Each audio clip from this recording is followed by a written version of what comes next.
My husband and I like to antique, and we went antiquing. We went to Woodbury, Tennessee. They have lots of antiques. If it's not a kid in my video, it's a dog. I'm so sorry. But if you're ever in Tennessee and you want to go to a little town that's full of antiques, you need to go to Woodbury, Tennessee. This is such a quaint little town. I actually lived there for about 17 years and I loved it.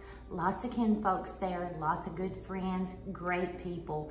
And they have the neatest antique shops around the square. But on the way there, we actually stopped off at a newer one and we absolutely loved it. It's in Bradaville. We went out on a road trip and that's where we ended up, and we love it. These are some great places to go antiquing, but I want to share with you what I got.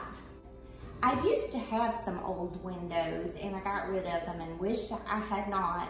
But I went ahead and I bought this. I gave $10 for this. That's nothing. Now, I kind of have ideas of what I want to do with this. What I'm thinking is that I'm going to clean this up.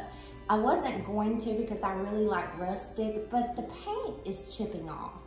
And I think I'm going to clean it up, shabby chic it, and I'm going to put some pictures in here. Maybe some black and white photos, but if any of you have any better suggestions, just comment below. I might change my mind. And I'm gonna show you some of the neat antiques that we saw there.